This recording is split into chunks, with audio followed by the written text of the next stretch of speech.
Ġesu għalilhom: imma lilkom li qegħdin tisimgħuni ngħidilkom, ħobbu l-edewwa tagħkom, għamlu l-ġid lil min jobodkom, birku lil min jisħedkom, itolbu għal min iseblaħkom.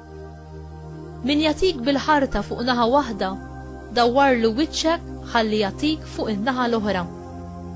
Min joħodlok il-mantar, anqas il-libsa ma għandek tiċħadlu.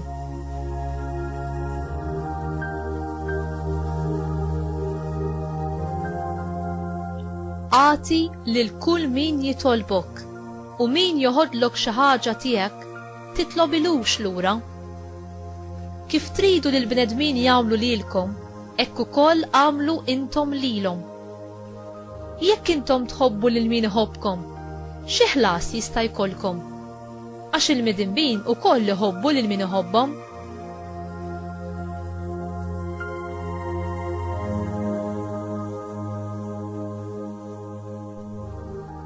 U jekk intom tagħmlu l-ġid lil min jagħmel il-ġid lilkom, xi ħlas jista' jkollkom? Għax dan jagħmluh saħansitra l-midinbin. U jekk tisilfu xi ħaġa lil min tistennew iroddilkom lura, xi ħlas jista' jkollkom?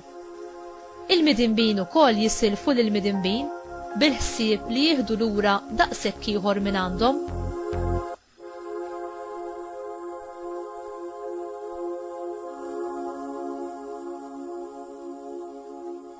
Imma intom ħobbu l-edewwa tagħkom, għamlu l-ġid, isilfu bla ma tistennew xi ħaġa lura, u l-ħlas tagħkom ikun kbir u tkunu qliet Alla loli li hu tajjeb mal-ingrati u l-ħsiena. Ħennu bħalma hu ħanin missierkom. Tiġġudikawx u ma tkunux iġġudikati, tikkundannawx u ma tkunux ikkundannati, aħfru u ssibu l-maħfra, għatu u jingħatalkom, kejl tajjeb marsus, meżżes sewwa u mburġat iqegħdulkom f'ħoġorkom, għax bl-istess kejl li tkejlu intom jitkejjel lilkom.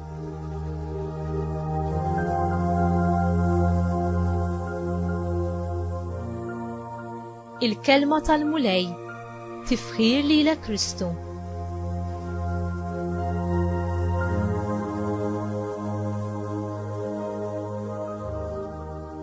X'jagħmel l-insara differenti u x'jagħmel in-nisrani distanti minn kull reliġjon oħra? Hija l-grazzja. Titratta lill-oħrajn mhux kif jistħoqilhom, imma kif Alla jixtieq li jitrattom, bimħabba u biħniena. Alla huwa tajjeb mal-inġusti u kif ukoll mal-ġusti.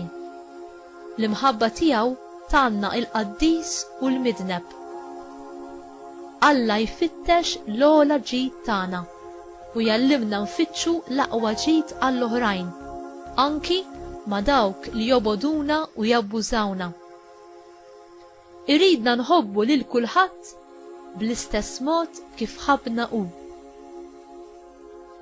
Huwa faċli u fin-natura umana tagħna l-nuru imħabba u ħniena meta nafu li biha se niggwadanjaw xi ħaġa għalina nfusna. Imma kemm huwa aktar diffiċli meta dak li nagħmluh bla ma nistennew xejn lura. It-talba tagħna għal dawk li jagħmlulna d-deni tkisser kemm il-qawwa tas-sens ta' tpattija li tlonki tfaċċa fina meta nweġġaw, kif ukoll toħroġ minna l-imħabba qawwija li tagħmel it-tajjeb meta affaċċjat mal-ħażin.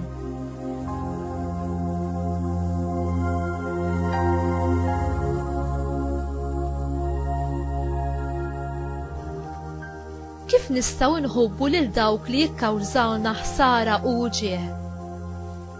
Meta imsieħba ma' Alla, xejn mhu impossibbli għalina li nagħmlu. Hu jagħtina l-qawwa u l-grazzja, aħna li nemmnu u naċċettaw id-don tal-Ispirtu Santu. L-imħabba tiegħu tirbaħ fuq kollox, tirbaħ fuq il-biża', fuq il-preġudizzi u anki fuq il-weġġat tal-qalb tagħna. Biss is-salib ta' Ġesu jista' jeħlisna mit-tiranija tal-ħażen, tal-mibeda, tat-tpattija u jagħtina l-kuraġġ biex impattu d-deni bil-ġid. Din l-imħabba u l-grazzja għandha l-qawwa biex tfejja u s-salva minn distruzzjoni. Inti tħalli din il-qawwa tal-imħabba ta' Alla tirrenja f'qalbek u fl-aġir tiegħek? Jew f'qalbek hemm it-toqol u l-jasar li żommok fih il-mibeda lejn min għamillek jew qed jagħmillek il-ħsara.